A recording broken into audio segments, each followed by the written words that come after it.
And welcome and happy Tuesday and welcome to Divots and Pivots with a little bit of new funk there that we're going to let run at the opening of the show for just a little bit here temporarily while we still have the master intro in the works. Something special coming your way, don't worry. But we need a little funk to start the show off.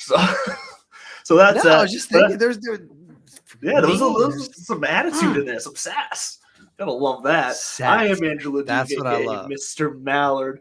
And join me as always, Mr. Chief of Morale himself, Bud Copeland. Bud, how are you this evening before we get into morale's high? Pleasantries. Morale is high.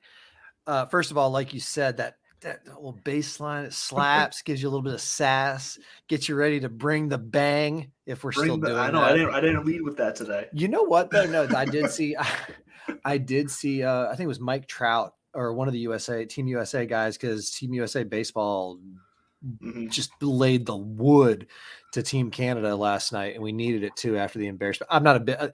I just saw this because one of the players said they brought the bang, or they were like, you know what, we knew it was. Oh no, they said we knew it was just time to go out there and bang, and all I could think was like, well, they should have called Andrew. Andrew can bring the bang for him. No, morale's high, dude. I'm obviously on the road. I'm not in the home studio, Which City, USA. I'm in a lovely Atlantic City, and let me tell you, if you haven't been out and about recently, there's no reason to come to Atlantic City. No, I'm just kidding.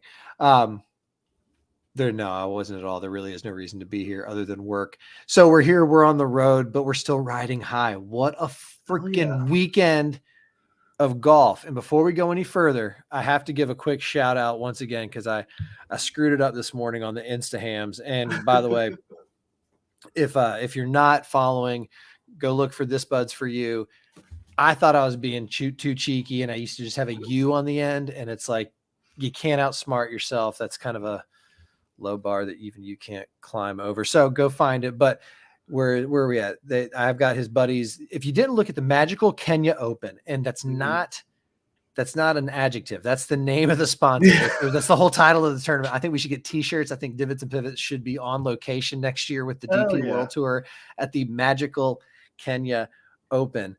But some Spanish kid won it.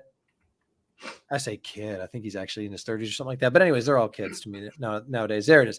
But the story of the weekend came from one of the 14 Kenyans playing in the tournament. And it's a guy whose name is Mutahi Kibugu.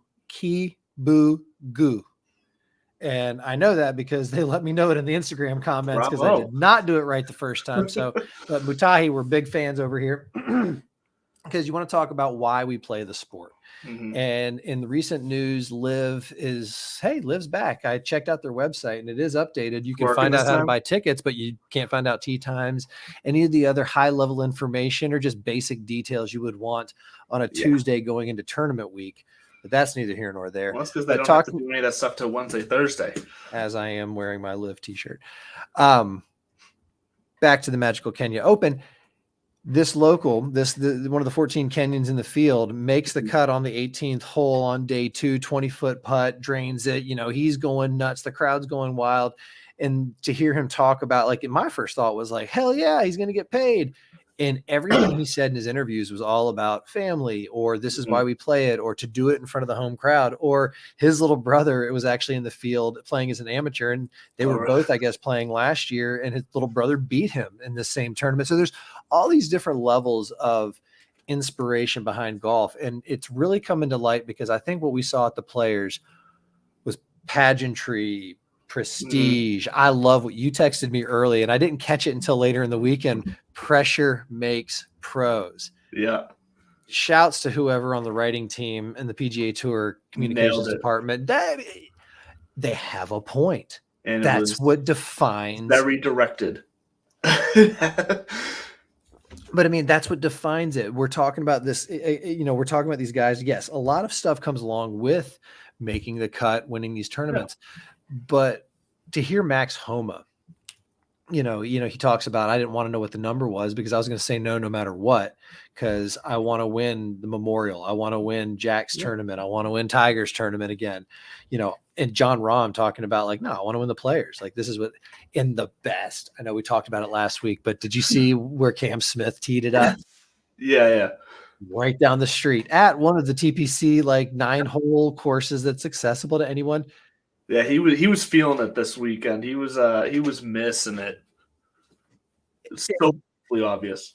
Matty Fitzpatrick on another very popular podcast.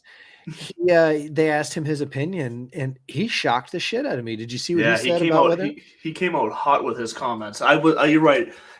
Especially with how we saw him on Full Swing and everything we knew about him even before Full Swing, with how aggressive he came out with his, or not aggressive, but with how like stern he came out with his comments, and like he drew the line, and like there was no gray area. It was just you're one side or the other. I was surprised by that for sure. It was kind of cool to see him cross that line from fresh baby face newcomer to the big boys table to like, no, I'm a standard bearer in this game. Look at my resume, check it. And you chose to go take your game and play elsewhere. Why should you get to come back? It was tough, but at the same time, we're in this era of, like that kind of accountability, or some people would say lack of forgiveness. Forgiveness is a gift. But I mean, these guys have a right to be a little bit butthurt. And for people to say, yeah, but look what the disruption did. Just because, we ended up where we are now doesn't justify how we got there necessarily. And so, yeah, I hope it does hurt a little bit, because I don't think it hurt for DJ. I think DJ is looking at it like, shit, wish I could have won one of those, but maybe I'll get back there one day. Maybe I won't, but I'm very comfortable with what I got. And mark my words again, we know that the Saudis, that's such an impolite way to put it. Yes. We know that Liv can't get a trademark here in the United States because a club in South Beach blocked it, which is fucking great. But we know that they've got deep pockets, and they're going to make a run of this. And it's not a short-term thing. They're going to be around for 3, 4, 5 seasons. Yeah. Some of the little things apparently are changing. I saw a headline that I didn't click on, so don't quote me at it. That like they've taken away some of the kind of luxury items like travel stipends for the caddies and some of the little things that made them flashier, because eventually at the end of the day, it's a business. But when these exemptions run out for DJ Augusta, it's lifetime, but Brooksy, he's still living on a couple of those exemptions that he got through his PGA and his US Opens.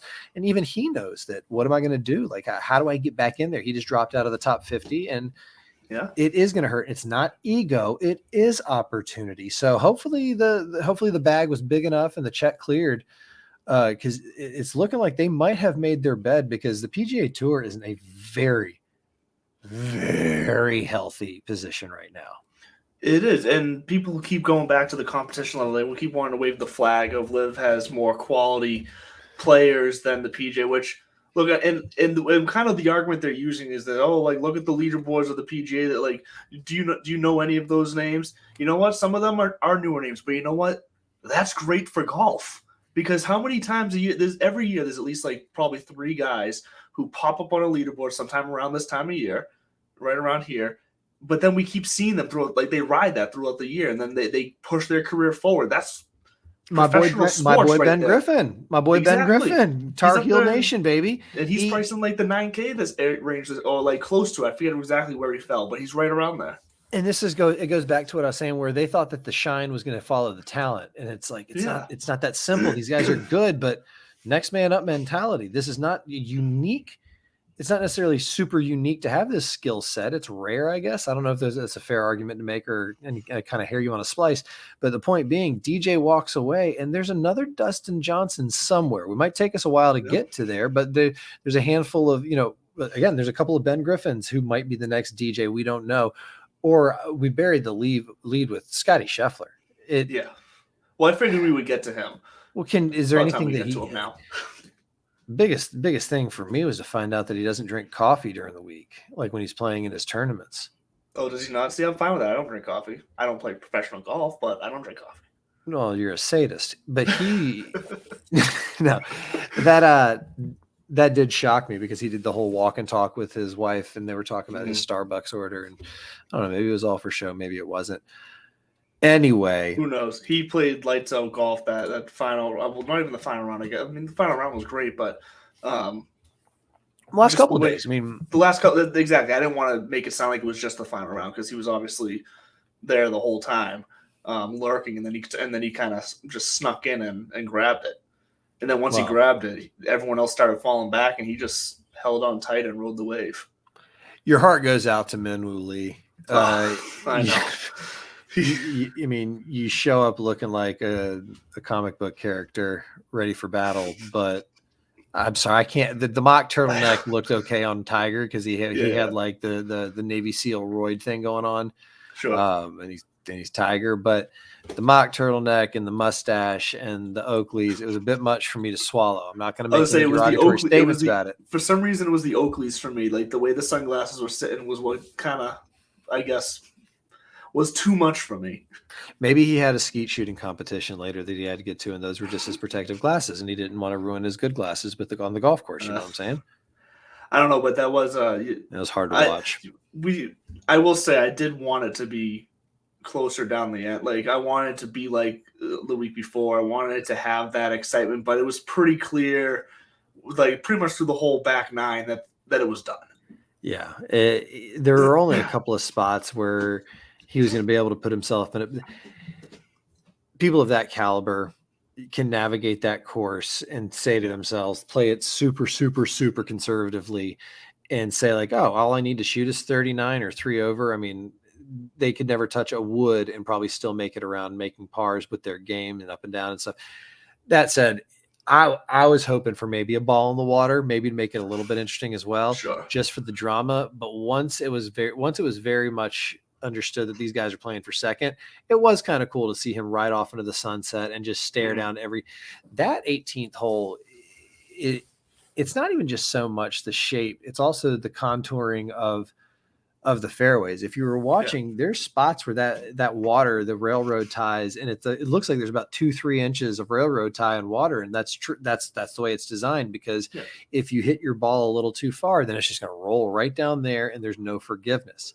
I mean, it's tight on that corner. There's no rough. There's just a little bit of a lip. There's one cut, and that's all you get. So it's one of the most daunting holes to play, and I think you saw that with Scottie Scheffler's tee shot at the very, very end. 72nd hole, 4-shot lead. Homeboy, the definition of do not go left.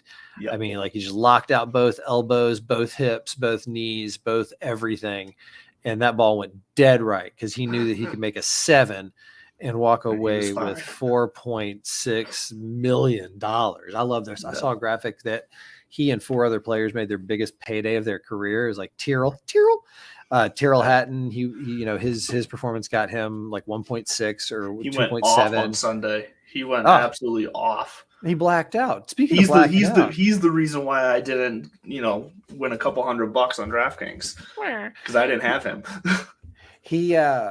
But speaking of blacking out, Tom Hoagie sandwich on Saturday with the course record 62. I know that was I don't want to. I didn't see it coming, but I'm not surprised that he could do that, because he's someone we've talked about before. He's someone who has been flashing for a little bit now, so I'm not surprised he had that in him.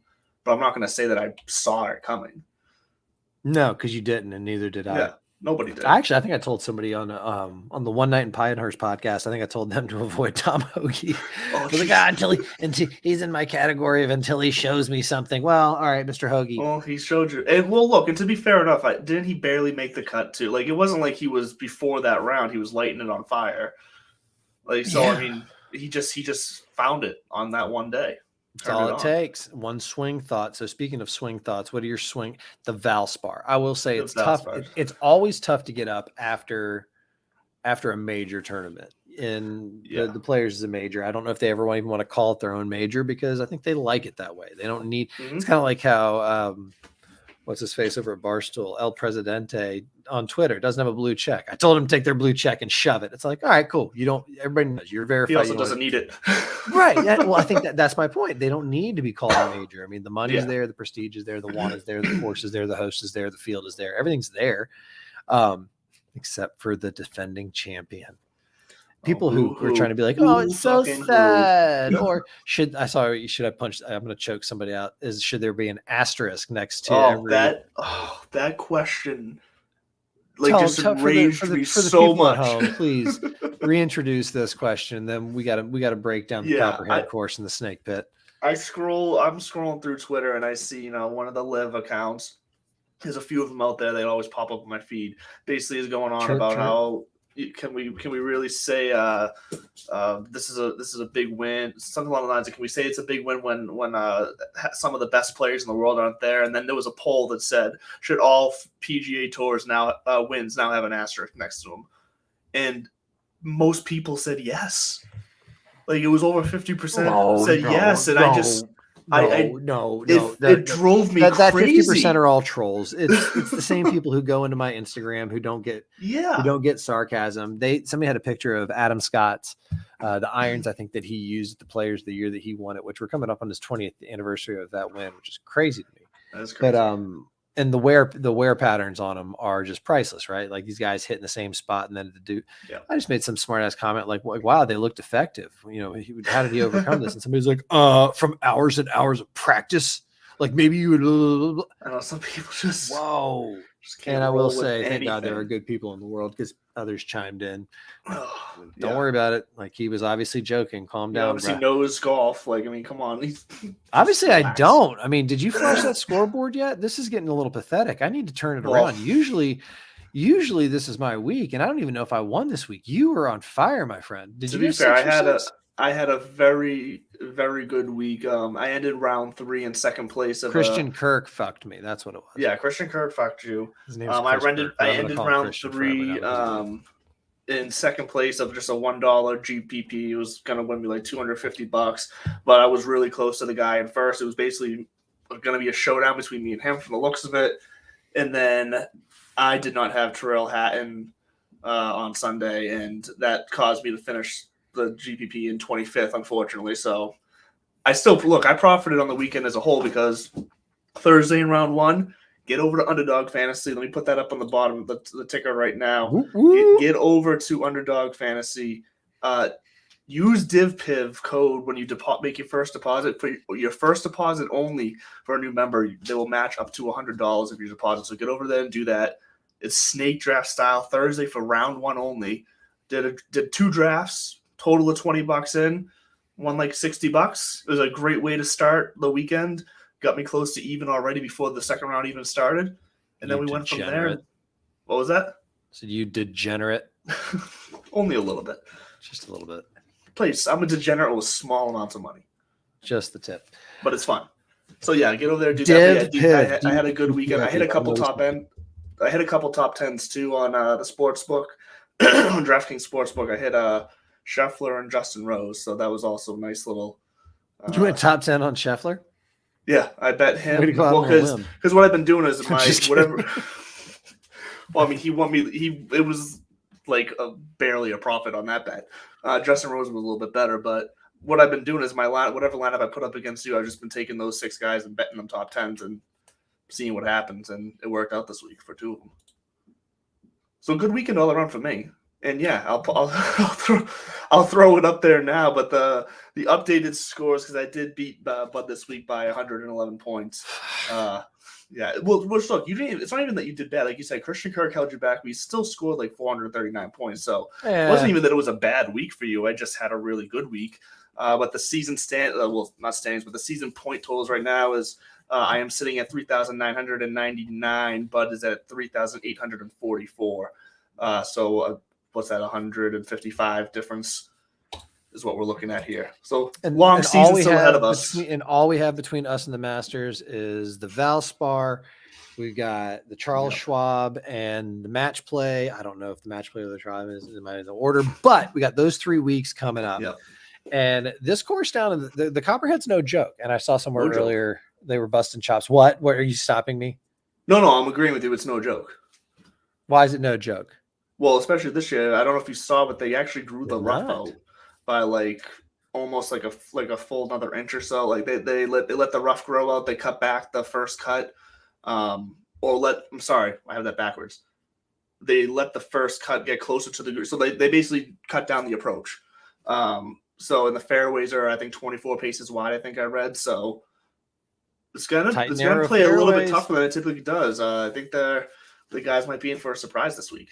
Par 71, they can stretch it out to 7,300 yards. There's dog legs, it's tree lined fairways, and a lot of par threes. That's the one thing here. There's like 5 par threes in this course. So Yep. right off the rip, my key 3 are strokes gained par threes, obviously, because if that's one of your strengths, wonderful. And then strokes gained putting and ball striking. This is a ball striker's course, which is so cliche to say. It's like when, we just want to go out there and play Patriot football. How is Patriot football different than any other football? But point being, right now, Patriot football is a lot different than any other football because Patriot football doesn't exist. Anyways. So it does take a ball striker to win. Sam Burns back to back, looking to go back to back to back to back, trying to win that third one in a row. And I love the stats that pop up where it's like, last person to do it was Steve Stricker. There's been a total of like 7 people who've done it, and they list 6 people, and it's like, and Tiger did it 3 times, or Tiger did it 7 times. Yeah. So, which is funny because with the run that Scotty Scheffler's on, Justin Thomas said something interesting, and I bring him up because he's a guy to look at this week who there's no logical reason behind it. He keeps playing good enough to survive, which is not on brand for him. But I keep seeing him pop up in these favorites because there seems to be the juju out there that he's just going to pop off and win one of these either before Augusta or peak at Augusta. He's one of those horses that's just finding his stride. That's the kind of mentality. By the way, Kentucky guy, there's your horse reference. Yeah, but he shot himself in the foot a lot this week. That's what, like you said, he did enough to survive, make the weekend, but he just kept putting himself in bad positions that he just couldn't overcome. Yeah. And so when Scotty Scheffler, somebody asked him about the run that Scotty's on, and I love his response. He was like, "I don't like to think in terms of runs." He's like, "I never thought." He was like, he goes, "Well, there was one guy who made a pretty good career out of just having one great run," and he kind of was like joking about how it's limiting to say that he's on a quote unquote run. He's just playing really good right now. Things are working. And I think they have to almost talk themselves down because it's like in baseball, if you have a hitting streak going on or a no hitter going, or even in football where, and it's the announcer's curse, right? Well, Jim, he's completed 17 of his last 17 passes to open up the third. Oh, and that's a pick 6. So I think it's also another kind of, clubhouse way of saying like, I'm not going to jinx it for my boy. Cause when I'm playing like that, I don't want people to think that this is a run. I want them to think that this is my norm. This is my level of expectation. So no, I don't think he's on a run. I think he's playing his level of golf. And that's where he's trying to get to. And so there's no logical reason to play Justin Thomas this week. And there's not everything really a lot behind it other than a gut feel. Right. And there's everything in the world to suggest that maybe Sam Burns is the guy to come in here and do it again. I mean, he's playing good enough. And when you have this level of confidence and familiarity, I don't believe in I'm doing away in 2023 with my idea. Oh, it's hard to defend in a league. No, I do think that's outdated. I think that these guys are finely tuned mentally now, most of them anyways, when you get to that point where he's on the cusp of being next level, right? Like I think him and Xander Schauffele are kind of in that top tier of super good, maybe not all-time greatish yet. Xander does have that gold medal, but Sam Burns is right there. And I think that's kind of this week there's no reason not to chalk it up with him if you have to chalk it up at all, because all arrows point to yes. But ball striking, putting, and par threes, that's my 3. What say you? I got putting and par 3 on mine. I have short game instead of ball striking this week.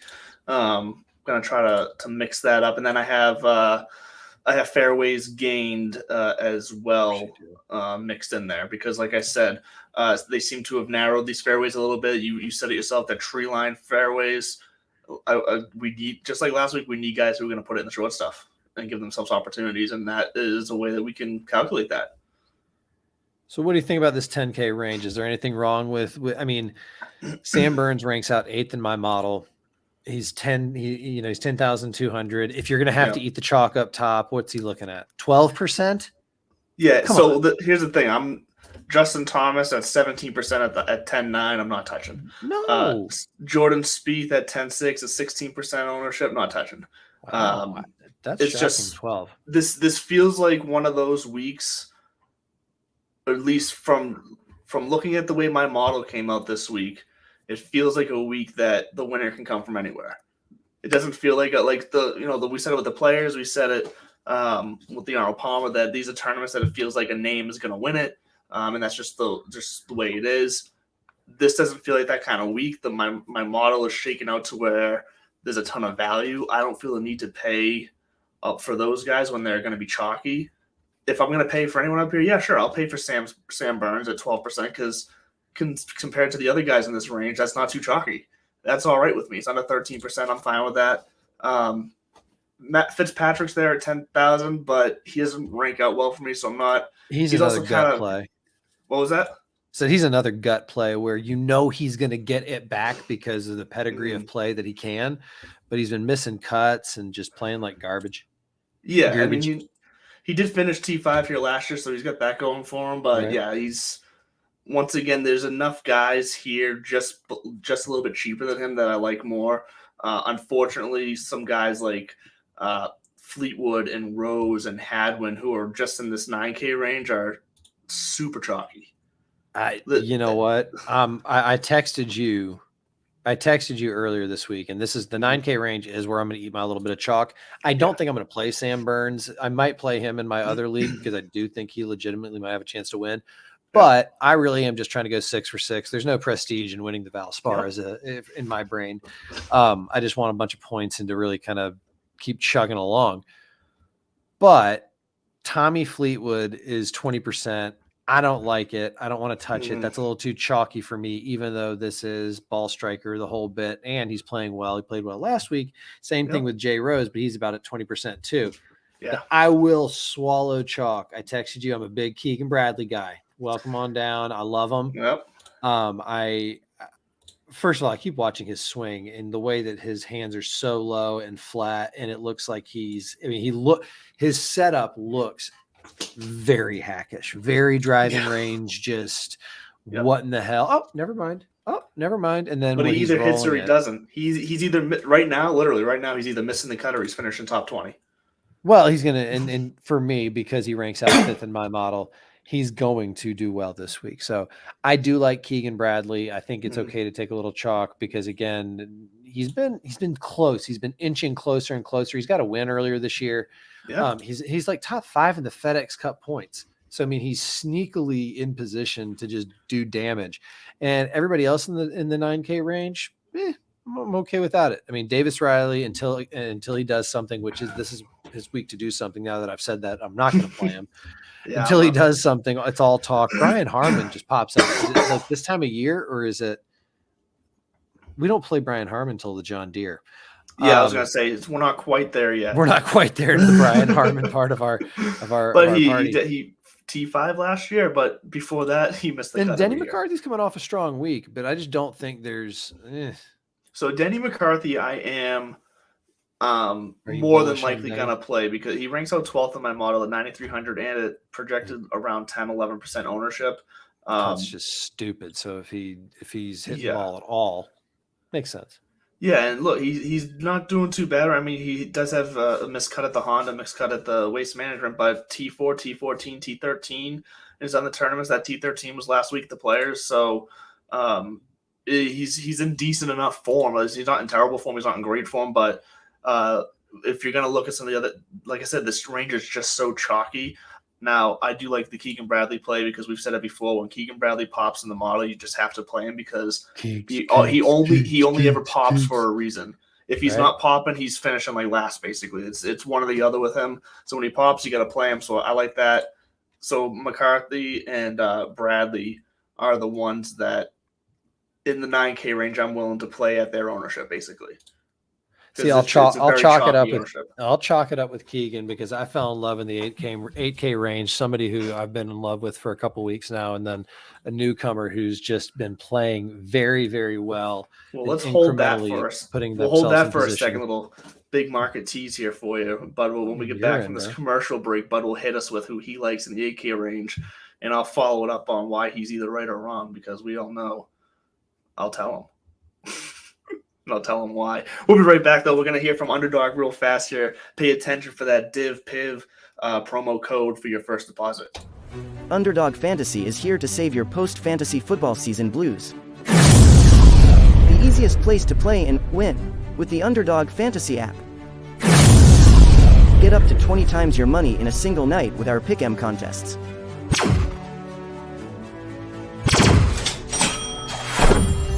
Grab some insurance when setting your picks and win even when one pick fails. Go online now and use the promo code DIVPIV to double your deposit up to $100. Sit Gingerbread, good girl. Sit Gingerbread, good girl. It's a good name for a dog, I guess. But anyway. What's wrong with the name what? I don't know. It just struck me weird. That one just struck me weird. Gingerbread. I don't think I was expecting it. That's why. I think it was just I wasn't expecting a shout out to a dog, even though there was one barking. I just wasn't expecting the name. Anyways, let's get into the 8K range because Bud is excited about someone. Let's find out who it is. Hit us with who you were about to tell us about before the break. I'm not the only one excited about him. 18% ownership, but Ben Griffin is on the cusp of winning his first. We've got guys chomping at the bit to get their temporary status. Ben Griffin, we already saw Akshay get his earlier this year. Ben Griffin's on the cusp of getting his. I think all he needs is like a top 54 finish or something like that. And the next guy right above him at 8,500, Brandon Wu, is in position as well at some point this year to, I think, make that leap. We're seeing a lot of these Corn Ferry guys, so I guess suck it, live. We're seeing a lot of these Corn Ferry guys just kind of step up and be like, yep, we're good enough. We're going to step up and play with the big boys because if you're on in this game, you're on. And these two guys, Brandon and Ben, 12 and 18%, but at that price for what I'm trying to build and stay away from a 10K guy, those who I like. There's a lot of other people to like in that 4K range. Maverick McNeely is only 4% owned, and he's the number one strokes gained putting. That's something to look at because again, if all the stars align and he's gotten close a couple times, but I think you have to look at form right now. And form, says this guy. And Brandon Wu and Ben Griffin are in fine form, so I think they're healthy this week. They are, and you beat me to Maverick McNeely because he's one of the guys that I do like to play this week. But you did mention form with him, and the fact of the matter is that he did have 2 straight withdrawals at Pebble Beach and then at the Waste Management. He did play last week at the Players with a T60, but considering how he was playing before that, which was pretty darn good, and considering that there's a chance that maybe the Players was a little bit of him kind of getting back into it. I'm not 100% sure why he withdrew, if it was injury or whatever. But we've seen him already this year put it together. Like you said, he's putting it fantastically this year right now. So I like Maverick McNeely. Like you said, under 5% ownership. That is just too juicy for me to run away from.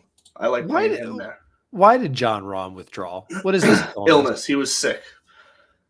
So it was a stomach thing. That was the most detail I heard was that he had some sort of stomach thing. How did we get this deep in the show without talking about Tiger Woods getting sued for leaving his ex-girlfriend? He didn't even do it. That's the dirtiest part of all this. Allegedly. There's so many parts about this lawsuit that seem. I think so much of this is myth. Sketchy. I think so much of it's myth. A lot of this. Look, Tiger's done what he's done in the past. There's no denying that. He's admitted, like, whatever. He has his past with a bunch of strippers. Yeah, he has his past. This feels different. This feels like just someone who's pissed off because they got broken up with and got kicked out of a mansion. It kind of does if you believe any of, even if the reporting of, if true. Apparently she made a statement where it's like, well, we agreed on this, that I could stay here for this amount of time. And it's kind of like, well, I mean, welcome to real life the hard way. Like, do you have I that know, in right? writing? I mean, so you Well, sign this NDA, and then like there are now, if he did something truly horrific, and that's what sure, she's that's trying to get different. out, that's a whole different that's a whole different part. You go to the cops and and if that's the case, Yeah, if that's what comes out. But if it is a lot of, he told me I could stay here and now we're breaking up and he won't let me back, it's kind of like, I that's what it mean, seems like. That's y- uh, now. Did the way he do it? Maybe not the nicest way to do it, but maybe it was the only way it could be done. Maybe he tried the other ways of just talking to her or not. well, But the whole rumor of I didn't think she would leave, or he didn't think she would leave the house willingly. So yeah, so he tricked her and said, meet me at "You're the going on a airport. trip." Yeah, he wasn't even there. Like, meet me at No, the no, but airport. that's what he told. Whatever Yeah. the guys that work for him told her, whatever. Mm. So it All right, feels 7K range. Well, yeah, that just feels like we've given it all the time it needs. That's about it. So wait, so we're done with the 8K range. You're good. I mean, there. I am. Like I said, I told you, I'm riding with the bees. Brandon Wu, Ben Griffin, come on down. I like Yeah, you're Aaron. right I there, like yeah. Aaron Rye at 7% coming off the week he did, where he flirted on the first page of the leaderboard for a little while, and then just, like the lights kind of got a little too bright for him. Well, So, and how do we? And once again, we got this far into the show, and we've already talked about the players. We didn't talk about how the fact that there was 3 hole-in-ones on 17 this year, which is crazy. hey, Crazy. I'm not a conspiracy theorist, but 3 hole-in-ones on 17, and then like a couple days later, the USGA and the RNA are like, we got to change the ball. We got to change the ball. Not drawing any conclusions. I'm saying these are the facts as we know them and understand them. Yeah. No, that is nuts though, because it is as easy as you can say it sounds and looks, because there were 3 aces. How many other dozens of balls were just dumped in the water? Exactly. There was more in the water than there were aces, 100% for sure. Let me do the math on that. Victor Hovland actually had one of the best lucky shots I saw the entire tournament. So you're staring at 17, and you've got the little pot bunker there on the right. He hits it, and it bounces on the bulkhead there up into the air, hits the back of the green, and then somehow still holds the back edge of that rough. Yeah. I don't know. I love him, and I think he might actually win Augusta this year. Ooh. Early dark horse prediction, because he's playing good enough to be up there and be nipping. And the guy's got the pedigree for it. He's won on the tour before, but before that, he won the U.S. Amateur. I think it was at Pebble. So don't quote me on the Pebble part, but he did win the U.S. Amateur. Victor Hovland, keep an eye on him come Augusta time. Well, maybe the guys over at Plus Money Golf will be coming on at 10:30 tonight after us for to close out our Tea Time Tuesday. Maybe they'll be putting in some futures. Who knows? I don't know if they're putting in Masters future bets yet, but maybe Victor Hovland's on their radar too. So you have to pop on over there and check that out. But hop on over there and add in the comments, what the hell's a futures bet? Like, you mean like go ahead and like locking people right now? So yeah, it's exactly what it sounds like. It's like when the NFL season starts and you bet someone to win the Super Bowl that year. Like that's and you lock it in at that. So you bet the Saints 70-1, and then that way when they're 8-0 and that those odds drop to exactly you got them at the best at their peak odds basically. Fucking hate sports betting. But I think it was Aaron Rye's ace who was it his that just took the one hop slam dunk, and it wasn't like a small hop. This thing was like it hopped like a solid like 7 feet maybe. Before it wasn't like one of those that land next to the hole and then bounced in. Like this thing like shot. No, all the ones that I saw were that hit off the bank and spun back. So I am not familiar. I'm getting distracted by the playing game right now. Southeast Missouri State, and I don't have a bracket. Somebody's like, "Who you got in your Final Four?" I'm like, "Man, I don't know. Is Michigan in the tournament?" And they're like, "Yeah." At the end, I've been a little preoccupied with the golf world. I haven't even been paying attention to. I haven't paid. I filled out a bracket very quickly, but no intention of doing anything because I haven't. Are you an expert this time of year? Are you one of those people who gets when it comes to college basketball? I'm not. I just try to get lucky and have fun with it, and then once my bracket's blown up, then I just root for chaos. Like then I just want anarchy. I want all the storylines and anarchy from there on out. Yeah, for sure. I want the sister nun from Loyola Marymount to get her ring.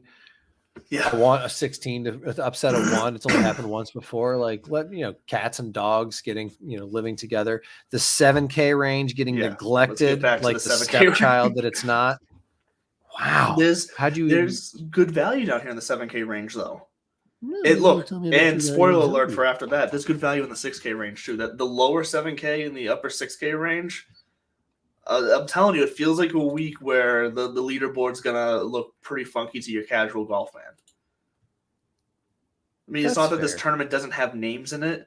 It just So are you feels, ready to be all? Are you ready to go keyboard warrior on the Twitter sphere when people start going, who are these guys? Who's Justin Suh? Yeah, exactly. I will because I'll restrain. I will hold back because I can't believe I can't. I nobody just needs actually now that. just. How did I miss him? Popping at 7th in my model. He's coming off of his biggest paycheck of his life. Who you got? Who is it? Justin Suh. Oh, who you just mentioned? Yeah, Yeah. How did that yeah. So slip by he me? ranks out first in my model at Jeez. 8,900. The reason why I kind of skipped over him, even though he ranks out first, is the almost 19% projected 18% ownership. Yeah. But I might try, but I might trade. at I this might price, trade him out. at this price, I'm a little more all right eating that chalk because with how it's the price is lower, the ownership is high, but the form is fantastic right now. The guy's been nails, and that is when I will like if I'm going to eat chalk, I need there to be good form, and Good he's form got it. chalk. Everybody likes good form chalk. So talk to me about your 7K value though. Who do you like down here? Because I'll tell you what, outside of Mark Hubbard, come on down. I might have to just be taking some flyers or copying off you. Although you got guys down here like another one, Pearson Cootie. Not just saying that to say the last name. Oh Cootie. yeah, right there. Yep. Yeah, but Yeah, he's another he Corn shined a little Ferry bit Tour at the graduate Honor pedigree Palmer. guy. That is he this week's Eric Cole or Ben Griffin? Like, is he the next man up? And is that what this entire new schedule that we just blew past designed to do?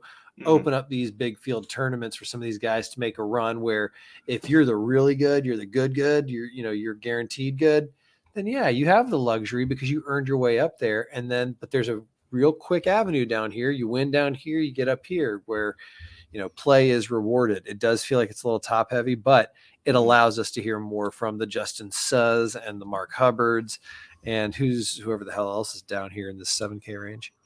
Well, two guys that are in my top 10 and are both also projected under 10% ownership is Ben Martin and David Lingmarth. David Lingmarth coming off a T6 at the Players.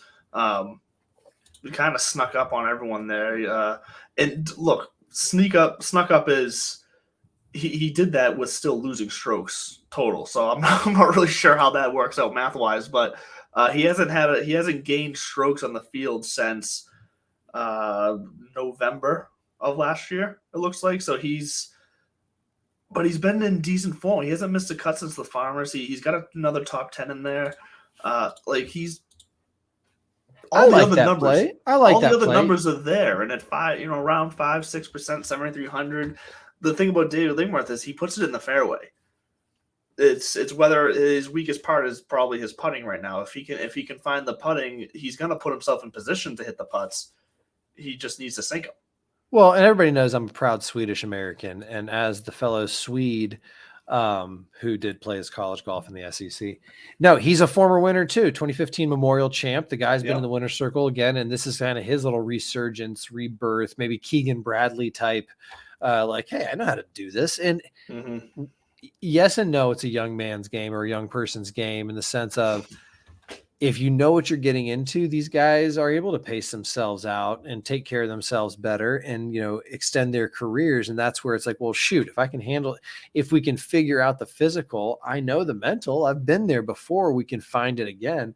And like Max Homa said, you're one good swing thought away from just finding it, which I thought was funny that Colin Morikawa, said like, I think I figured something out. And then he goes out and shoots 65 day one and then just kind of petered out after that. I mean, I trust him when he says, I think I figured something out, but, I'd say to look for Colin Morikawa to make a run in the match play too, if he really is, clicking at that level. But Yeah, Morikawa is slowly getting more well known outside of just the golf community. I saw he's going to be on the Tonight Show, I think, coming up, or whichever one is one of those Tonight shows. No, they've got him doing late night shows.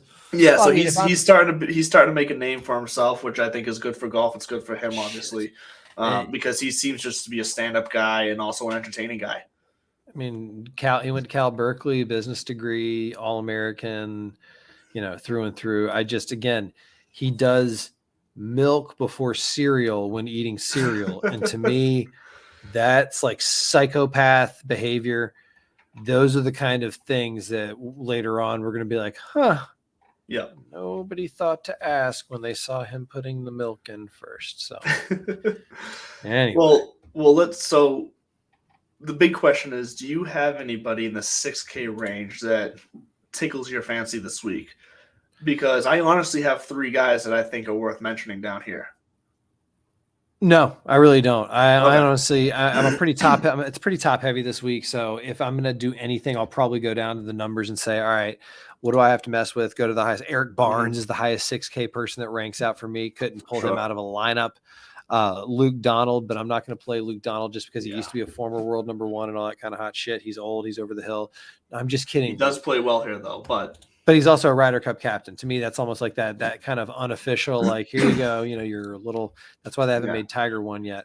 Yeah. But now John Vanderlaan or whatever, he is another one to keep an eye on. He's another one of those Corn Ferry guys who he was one of my 3, so I'm there for that. He was one of my 3. Then ride with John, because he's another one of those guys that has been consistently, you mentioned earlier, look out for some random name that has been on a leaderboard a couple times. Like, wait, he's the next one. It's John Vanderlaan. And I'm probably saying that. T7 at the Puerto Rico Open. So, obviously a lesser field than what was going on at the time, but still, it's still a PGA golf tournament. Still good finish. Someone who is worth looking at 6,800. Ownership's a little high for me for down here, around 11-12%, but David Wu, I think is worth a look this week. I'm not like super excited about him, but he's a name that if you're like absolutely desperate to find someone down here, David Wu, considering all the other guys around him, I'd be fine falling on him. But the main guy I want to talk about in the 6K range is actually like towards the bottom, the 6K range at only $6,300. Talk to me, Goose. We're gonna go dark horse. $6,300, less than 3% projected ownership. He's made less than 50% of cuts this year. So we're off to a firing start here. Finished T55 at the Honda, finished T48 at Puerto Rico. He finished T27 here last year. He's actually played this tournament 4 times since 2015. He has 2 top 35s and then 2 missed cuts. So it's going to go one of either way. But right now, Bryce Garnett is playing pretty well in the stats that we've talked about mattering right now. He's 21st in putting, 22nd in strokes gained short game, top 15 approaches, 25th in fairways. Bryce Garnett, for the price of $6,300 and a 2 to 3% ownership, is a dark horse that I think could make the cut and could be a big difference just to have him in your lineup for what it means for what you can do elsewhere. That means you can really load up on some of the guys we liked in that upper 8K range, the 9K range. It also allows you to eat a little bit of chalk on some of the guys you might like at the higher price ranges, because you have him offsetting it so much that I think he could be a difference maker this week. It wouldn't shock me if he finished, top 30 this week. All right, fair enough. The numbers check out. I might give Bryce a look, because I'm also going down here, sometimes down in the 6K range, and you look for like your Stuart Sink, who you're like, Stu Baby's back. He's sure. Jim Furyk was that guy for a number of years. Like, if you see Jimmy in the field, he's gonna make the cut. And Matt Kuchar was that way for a while, really, until just this last year, really. Yeah. Before that, he was a money maker, cut maker. Like, that's what it was. Yeah, I tried to make amends with Cooch. We had a long-standing rivalry, him being a nerd and me being a Georgia guy. I gave him an inch, and he took a yard and hung himself with it. There's nobody really down there in the 6K range that pops off for me. I really would give maybe Cole Hammer a look, because again, he's another University of Texas former all amateur everything. He's another one that people are waiting to kind of go off. He's in that Jordan Spieth, Justin Thomas, coming out of college pedigree, Scotty Scheffler. Cole Hammer is a name. He's, a Walker Cup guy. So he's just another one that I'd say if you got $6,400 or you got to plug a hole, can't go wrong with Cole. Huh. Back to you in the studio. Can we just quickly mention a name that I just saw down here? It's not a name I'm saying play at all. It's more of a name. Is this just an observation? It's just an observation of how far this guy has fallen. Because it was either last year or the year before, it looked like he was on the rise, especially in the DFS circles for how cheap he was. He was easily getting people value, but Doc Redman, he's missed 4 straight cut. Like, he is just fallen off a cliff, it seems. 6,200 under 1% owned. I'm not saying play him. He's just an observation of how far he's fallen. Do not mistake me why I brought him up on this show. A dickhead thing to say last. No, Doc Redman, you're right. He is another one of those names that I would see and maybe throw a bone to if I needed to, and he, felt comfortable. Henrik Norlinder down here, but we could pick apart the 6K range all day. Sure. And if you're on fantasynational.com, like we use for our stats, what I'm looking for, because you mentioned what you look for in the 6K range, what I'm looking for down here is when I have all my stats lined up, I'm looking for the most green bars as possible. And obviously green means they're high ranked better in the field than most. And that's why I like Bryce Garnett, because 4 out of the 5, he's lit up in all green. So anytime you can see that at that low of a price, that's why I'm jumping on it. Jump all over it. Bring the bang. Bring that bang. So is Liv going to bring the bang this week? Will you be tuning in? No. Are you serious? You won't even give it a look? Well, I can't say I won't give it a look because I don't have any plans this weekend. So maybe I'll flip past it here and there. We'll check it out. But I'm not going to make it like appointment viewing, like go out of my way to go find a place to sit down and watch it or anything like that. I'm not going to do that. And anywhere I would go, I'm just going to be hard pressed to get them to put the CW on. That's the other problem. Can you get the CW on? Is Dawson on? No. I watch the Live guys. So I'm on their website, and shouts to them. Actually, you know what? I'm not on their website. I'm on the CW website because you can't get anything through the Live Golf website.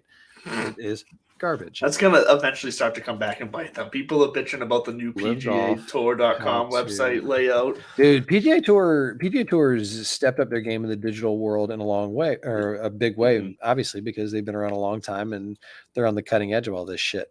But how to watch now? It keeps going back to the CW. So yeah, you can stream it through the CW app because everybody's got the CW app downloaded, and then watch it on the CW. Let's see what market would we be in? I think it's only on the CW, the TV station on the weekend. Yeah, Friday. I think if you want to watch it, yeah. Saturdays and Sundays. Fridays are exclusive to the CW app. Correct. But I also go back to, like, okay, what are we doing here? Truth gun to your head. Who's playing? Like, even outside of the people that we know, like, who's playing in this tournament? What are they playing for? A bunch of people getting more money. Now that's Tucson, right?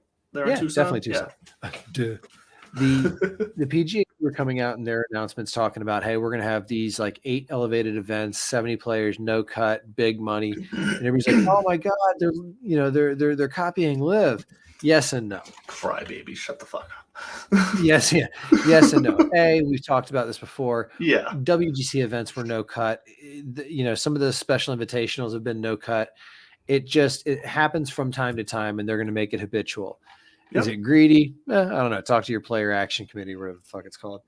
But to say that it's copying Live, okay, and you're keeping Matthew Fitzpatrick at home and giving them chances to win the Memorial, et cetera, ad nauseum, ad infinitum. So the schedule change is a win. This new indoor golf league, now that they've got 12 or 13 of the top tier players in the world. When's the next Live golfer going to jump? I think the last ones we heard about were like Brendan Steele. And that's what got me on the Keegs thing. I didn't realize Keeg was talking about, man, that was my guy. Like, we were best friends. Like, we did everything, our wives would travel. We do this, blah, blah, blah. And now all of a sudden he's just gone. And so, there has been the human toll, but there's a human toll of every business out there. And so I keep going back to where are they getting their next golfer? What are these people playing for?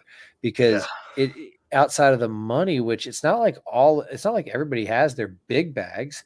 There are opportunities for guaranteed money once you get on one of these teams, but then now there's 48 locked in. Where's the opportunity for growth? Where I don't how are think we how are see you going to get another people to come? big. I don't think we see another big name jump. I just don't. I think, and because one of the reasons why is because you already said it. They're already starting to roll back some of the little things that were, incentives in the first place. Like you said, the caddy stipends, things like who else knows? But and I do wonder, when you brought that up, the first thought I had was, when these guys signed these contracts, did they know that some of these incentives were going to be like a 1-year temporary, let's get this thing juiced up kind of thing? And did they expect some of these things to go away, or were they, had the rug pulled out from under them on some of these smaller incentives? They're small now, but does it start some of these guys thinking that are in live now, or some of the guys that were thinking about live, do they start thinking like, okay, what else are they going to change now after they flash all this nice stuff in front of me? A year, 2 years from now, is all of a sudden all these flashy, nice, attractive things to go to live, are they just going to disappear because they're going to be focusing on making money at that point? I think guys are going to start thinking again about this. I think so too. I see some coexistence as long as you can pay people to play the exhibition golf, but trying to shape it as the next iteration of golf. And the Ryder Cup's around the corner. Yeah. And at first, it's like, oh, all these, all these great players leaving. Dude, I'm looking at the official world golf rankings right now, but it's the best way to get kind of a side-by-side American versus the rest of the world look. Yeah. And numbers 1, 4, 6, 7, 8, and 10, and 11 and 12 have American flags. And then numbers 2, 3, 9, and like 13, 16, or 17 and 18, 17, they all have European flags or European country flags. Point being, we're not missing these guys. We're still getting the top, and people, they dropped out of the rankings. They can't get the points. They chose to do that. And as we found out, pressure makes pros. So who knows if they've lost a step? Cam Smith. Yeah.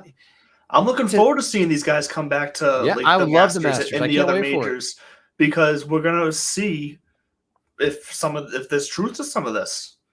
Does their mindset change? Look, we were saying that at the beginning of this. It was something we brought up about how, does the change in the competition style change the mindset? Does that have a long-term effect on how they can compete with the guys on the PGA Tour in the long run?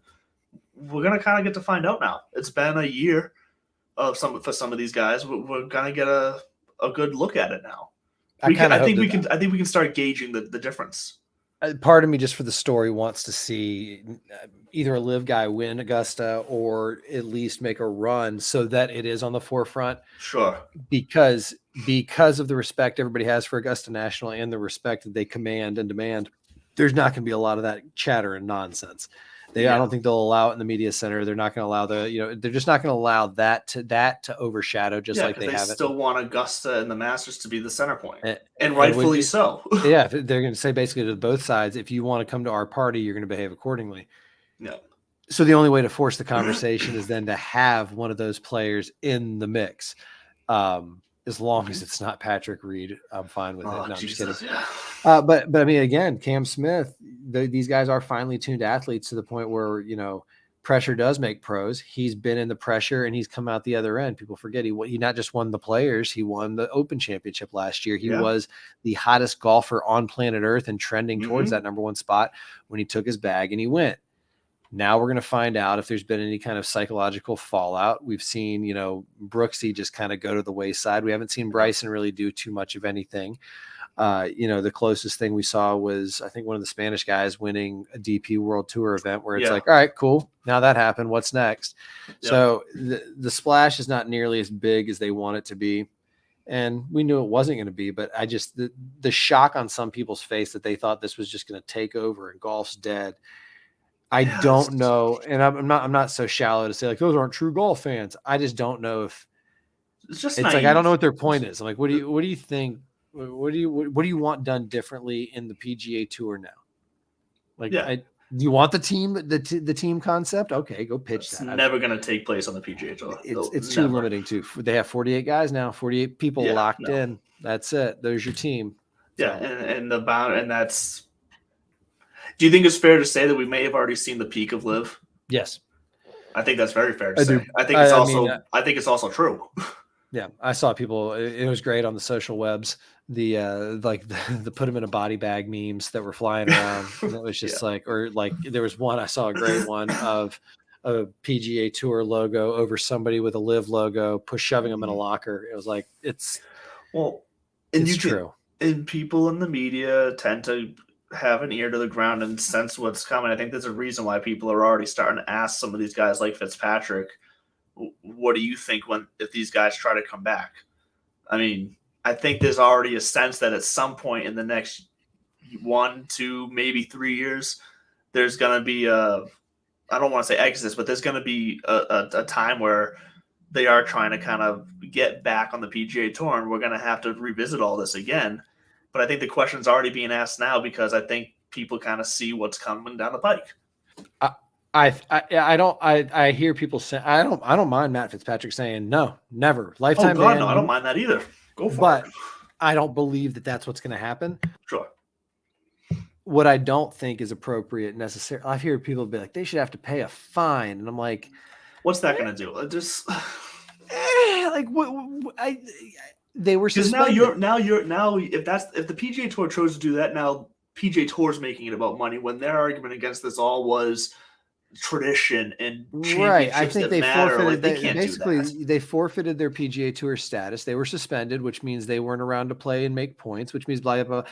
I think as long as it's not like you boys are welcome back right away, back where it was, then they'll be allowed to come back. It'll just be go to Q school, grind it out, figure it out, just like go, have fun on the Corn Ferry Tour. If you come back and you happen to still be carrying some exemptions, you're welcome at those tournaments. Like whatever. Yes, sponsor you. The rules don't change. You get the same number of sponsorship exemptions and all sorts of stuff. And I think that's the way it's going to end up going because they're all adults and nobody's in this for the punitive reasons. But and do we see more people take the road of Henrik Stenson coming out this week saying that he just wants everybody to debate? He basically just came out and said, I want everyone to get along. Can we stop this now? Can we all just play golf? And that's the only way we're going to get past this. Do we start to see more guys start to take that stand? Yeah, sure. I mean, as long as he accepts that you're still not welcome on the PGA Tour and you don't you don't get to throw your own tantrums and no hard feelings, man. We can all. Yeah, sure. Yep. That's the part where I don't know if he means that or if he means can we get past this and just be professionals again? Like we're obviously playing on the DP World Tour. That's still court ordered. People forget that could definitely change here soon. Yeah. Yeah. So that's we talked about the live a little bit longer than planned, but that's all right. But look, I'm glad you guys joined us. If you're still sticking around with us right now, glad you joined us. Get your lineups in for the Valspar on Thursday morning. And hell, get your brackets made. I know the two of us aren't exactly massive college basketball guys, but it's fun. Get in there, do it. Get your brackets made. Have fun with it. And enjoy St. Patty's Day. Friday. It's coming, baby. Big holiday for me. I love it. Do you get up for St. Pat's? Oh, yeah. I love it. My family, the Irish blood in my family, and I love the music. I love just do you eat corned beef and cabbage? I stay away from the food, but I'm just here for the beer. But I like to just find a place that's got on Friday, and especially since it's Friday night, I'm gonna find a place that actually has a live Irish band. I'm just gonna sit there and enjoy it. So I don't want to party. I don't want a bunch of crazy people around me going partying like it's Mardi Gras. I just want to chill with some good music, good drink, and hang out. You go find your good music, and I'll see you Sunday afternoon on the back nine. Sounds good. Enjoy, everybody. Thank you for joining us. And as always, we will see you next week here every Tuesday at 8 o'clock on the Fantasy Sports Corporation for Divots and Pivots. Good night, everyone.